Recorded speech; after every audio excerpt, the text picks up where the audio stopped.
안녕하세요. 연금정보통입니다. 많은 분들이 이렇게 생각하십니다. 기초연금은 65세만 넘으면 자동으로 다 주는 거 아닌가요?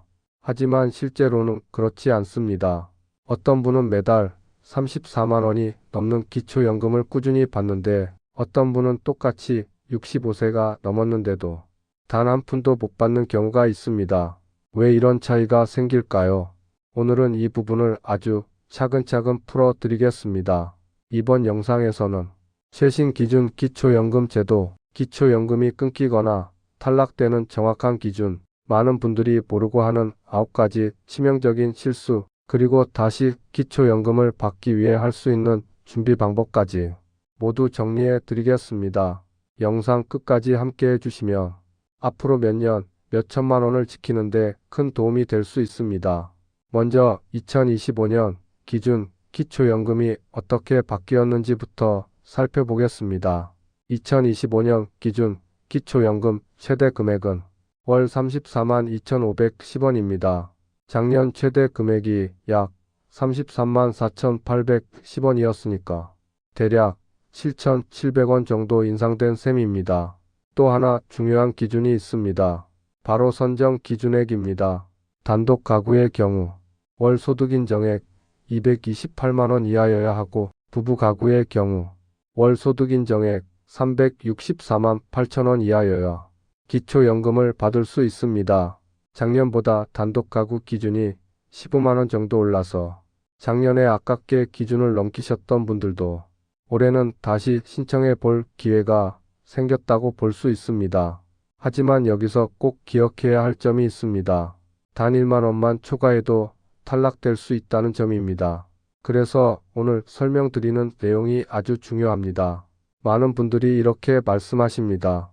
나는 소득이 없는데요. 월급도 없고 일도 안 하니까 당연히 기초연금 받을 수 있는 거 아닌가요? 하지만 기초연금은 소득만 보는 것이 아닙니다. 재산까지 모두 따져서 소득으로 다시 계산해서 보는 제도입니다. 여기서 등장하는 개념이 바로 소득인정액입니다. 예를 하나 들어보겠습니다. 내 통장에 예금이 1억 원 정도 들어있다고 가정해 보겠습니다. 기초연금에서는 금융재산을 볼 때 먼저 2천만 원을 기본 공제로 빼줍니다. 그리고 남은 8천만 원에 연 4% 정도의 이율을 적용하고 그 금액을 12개월로 나누어서 월 소득으로 환산합니다. 이렇게 계산하며 약 26만 6천 원 정도가 새로운 소득이 생긴 것처럼 잡히게 됩니다. 실제로는 월급을 받지 않아도 예금이 많으면 여유가 있는 분으로 보고 연금을 줄이거나 못 주는 쪽으로 판단할 수 있다는 뜻입니다. 전세 보증금도 마찬가지입니다. 예를 들어 전세 보증금이 1억 6천만 원이라고 해보겠습니다. 이 금액을 그대로 재산으로 계산하지는 않고 사시는 지역에 따라 기본 재산액을 먼저 공제합니다. 대도시에 사시는지, 중소도시에 사시는지, 농어촌에 사시는지에 따라 공제해주는 재산액이 다릅니다. 그 공제 금액을 뺀 나머지에 연 4%를 적용하고 다시 12개월로 나누어 월 소득으로 환산합니다. 그래서 똑같이 전세 1억 6천만 원에 살고 있어도 어느 지역에 사느냐에 따라 소득인정액이 다르게 나오고 결과가 완전히 달라질 수 있습니다. 여기까지만 들어도 느낌이 오실 겁니다. 기초연금에서 말하는 소득인정액은 단순히 월급만 보는 것이 아니라 월급, 예금, 부동산, 전세보증금, 자동차까지 모두 합산해서 계산하는 개념입니다. 그래서 지금부터 말씀드릴 9가지 실수에 특히 주의하셔야 합니다. 이 부분이 실제로 많은 분들의 연금을 끊어버리는 결정적인 요인이 되기 때문입니다. 지금부터는 기초연금을 탈락시키거나 줄어들게 만드는 대표적인 9가지 실수를 하나씩 살펴보겠습니다. 첫 번째 실수입니다. 가족 통장에 돈을 잠깐 넣었다가 다시 빼는 경우입니다. 우리 집 아이들 통장에 잠깐 넣어놨다가 다시 빼왔어요. 그냥 맡겨둔 돈이에요. 이렇게 설명하시는 경우가 많은데요. 안타깝게도 이런 설명은 심사 과정에서 거의 통하지 않습니다. 통장 거래 기록은 그냥 숫자가 움직인 것이 아니라 자산이 이동한 것으로 보입니다. 어떤 경우에는 증여로 보일 수도 있습니다. 결국 이 돈은 누군가의 재산으로 잡히게 되고 소득인 정액을 올리는 요인이 됩니다. 두 번째 실수입니다. 자녀 명의로 적금을 넣었다가 나중에 부모가 찾아가는 경우입니다. 아들 이름, 딸 이름으로 적금을 꾸준히 넣어두었다가 나중에 부모님이 그 돈을 찾아서 쓰는 경우가 있습니다. 이때 실제로 누가 이 돈을 관리하고 쓰는지에 따라 그 돈은 부모님의 재산으로 간주될 수도 있습니다. 명의만 자녀일 뿐 실제로는 부모가 관리하고 있다면 결국 부모의 금융재산으로 잡힐 수 있고 그만큼 소득인 정액이 올라가 기초연금이 줄어들거나 탈락할 가능성이 생기게 됩니다. 세 번째 실수입니다. 집이나 땅을 자녀에게 너무 싸게 넘기는 경우입니다. 시세보다 훨씬 낮은 금액으로 부동산을 자녀에게 매매 형식으로 넘기면 그 차액만큼은 증여로 볼 수 있습니다. 이런 경우에는 세금 문제뿐만 아니라 실제로 재산이 줄어든 것이 아니라 형식만 바뀐 것으로 보고 연금 산정에 불리하게 작용할 수 있습니다. 재산을 줄여 기초연금 기준에 맞추려고 했던 행동이 오히려 감액이나 탈락 요인이 될 수 있는 겁니다. 네 번째 실수입니다. 사업은 쉬고 있는데 사업자 등록은 그대로 두는 경우입니다. 더 이상 장사를 하지 않는데도 사업자 등록증만 남겨두고 계신 분들이 많습니다.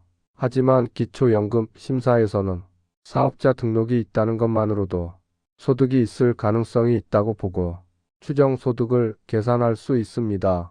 실제로는 한 푼도 벌고 있지 않지만 서류상으로는 소득이 있는 사람처럼 보이게 되는 겁니다.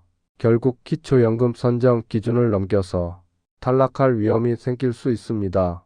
실제로 사업을 하지 않는다며 폐업 신고를 통해 정리하시는 것이 좋습니다. 다섯 번째 실수입니다. 고가의 자동차를 그대로 유지하는 경우입니다. 2025년 기준으로 차량 가액이 4천만 원 이상이며 고급 자동차로 분류됩니다. 고급 자동차로 분류되면 차량 가액 전체가 소득인 정액에 그대로 반영됩니다. 일반 차량은 일정 비율만 환산해서 계산하지만 고급 자동차는 100% 반영될 수 있기 때문에 결과에 큰 차이가 생깁니다. 비슷한 차라도 4천만 원 기준을 넘느냐 넘지 않느냐에 따라 기초연금 수급 여부가 달라질 수 있습니다. 여섯 번째 실수입니다. 보험을 해약하면서 큰 환급금을 한 번에 받는 경우입니다. 오래된 보험을 하나 정리하면서 해약 환급금으로 수천만 원이 한 번에 들어오는 경우가 있습니다. 생활비가 필요해서 해약하신 건데요. 기초연금 심사에서는 이 금액을 그대로 금융재산으로 보기 때문에 소득인 정액이 확 올라가 버릴 수 있습니다. 특히 기준 근처에 있던 분들은 보험 해약 한 번 때문에 바로 탈락하는 경우도 적지 않습니다. 그래서 보험 해약을 고민하실 때는 내가 기초연금을 받고 있거나 앞으로 받을 가능성이 있는지 함께 고려하셔야 합니다. 일곱 번째 실수입니다. 자녀 명의 통장을 부모가 사실상 관리하는 경우입니다. 통장 이름은 자녀이지만 실제로는 부모님이 자유롭게 입출금을 하고 있다면 심사에서는 실제 사용권이 누구에게 있는지를 보고 그 돈을 부모님의 재산으로 볼 수 있습니다. 명의를 누구로 해 두었는가 보다 누가 실제로 그 돈을 쓰고 있는지가 더 중요하게 작용할 수 있습니다. 여덟 번째 실수입니다. 월세 수입을 신고하지 않고 그냥 넘어가는 경우입니다. 간혹 이렇게 생각하시는 분들이 있습니다. 신고 안 하면 모를 거야. 조용히만 있으면 되겠지. 하지만 요즘은 국세청 자료와 여러 시스템이 연동되어 있기 때문에 월세 수입이 자동으로 파악되는 경우가 많습니다. 모른다고 해서 없는 소득이 되는 것이 아니라 나중에 소득으로 잡히게 되면 오히려 더 불리해질 수 있습니다. 이 경우에는 기초연금뿐 아니라 세금 문제까지 함께 엮일 수 있기 때문에 더 주의가 필요합니다. 아홉 번째 실수입니다. 최근 5년 사이에 큰 재산 변동이 있는 경우입니다. 기초연금은 현재 상황만 보는 것이 아니라 최근 5년간의 금융거래, 부동산 거래까지 함께 봅니다. 예를 들어 몇 달 전에 아파트를 팔고 현금을 보유한 적이 있었다면 지금은 그 돈이 거의 남아있지 않더라도 일정 기간 동안은 그 금액이 재산으로 간주될 수 있습니다. 그래서 기초연금을 염두에 두고 계신다면 갑작스럽게 큰 금액의 재산을 정리하거나 옮기는 것보다는 미리 계획을 세우고 천천히 조정하는 것이 더 안전합니다. 지금까지 기초연금을 줄이거나 끊어버리는 9가지 실수를 살펴봤습니다. 그렇다면 이제부터는 기초연금을 안정적으로 받기 위해 어떻게 준비해야 할지 알아보겠습니다.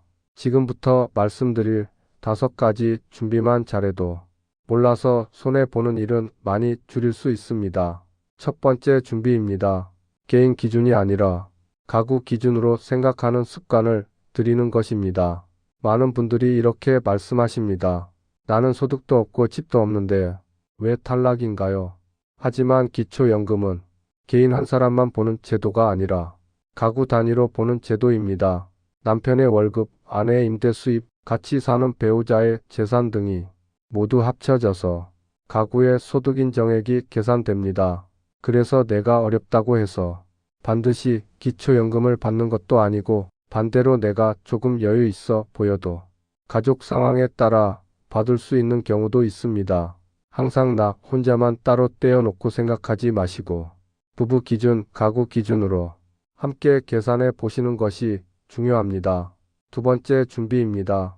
금융재산은 최소 5년 단위로 보고 계획적으로 관리하는 것입니다. 기초연금 심사는 최근 5년간의 금융 거래와 부동산 거래까지 함께 봅니다. 아파트를 팔아서 큰 돈이 한 번에 들어오거나 예금을 갑자기 크게 정리하는 경우에는 그 기록이 고스란히 남아서 소득인정액을 크게 올릴 수 있습니다.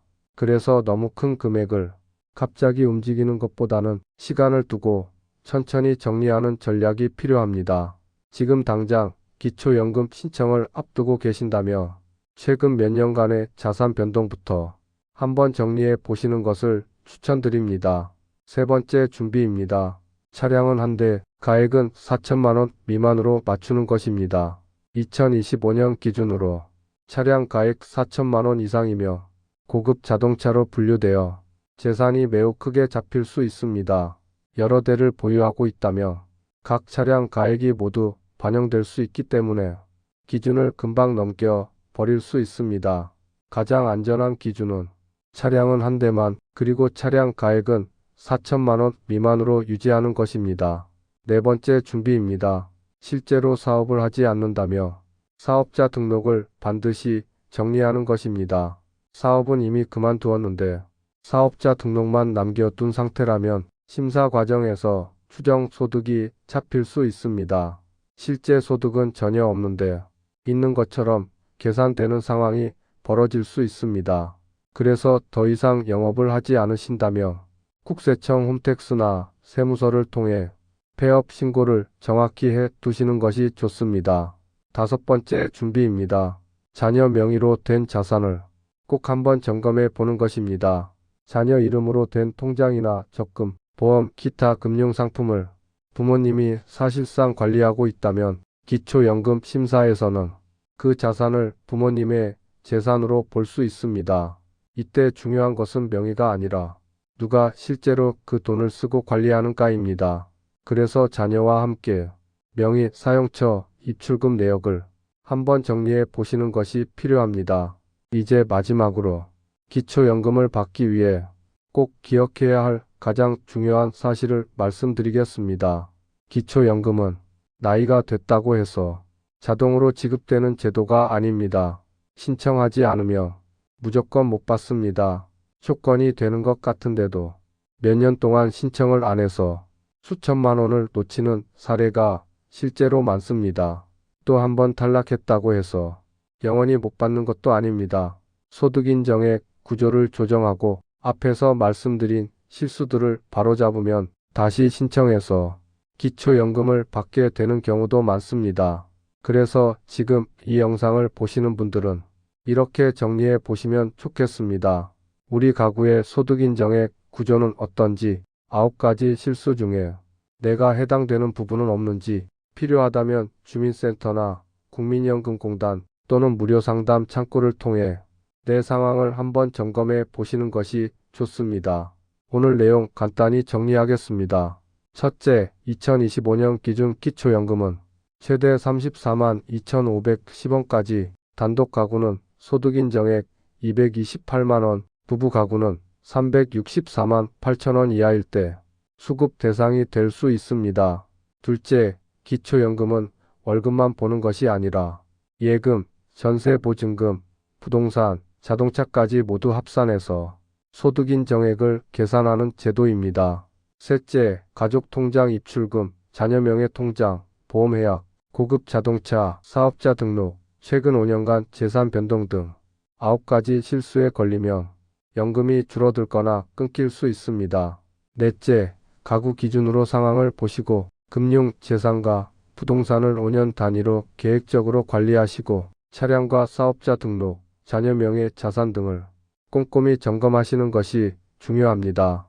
그리고 마지막으로 기초연금은 자동이 아니라 신청제라는 것, 신청하지 않으면 받을 수 없다는 점 꼭 기억해 주시기 바랍니다.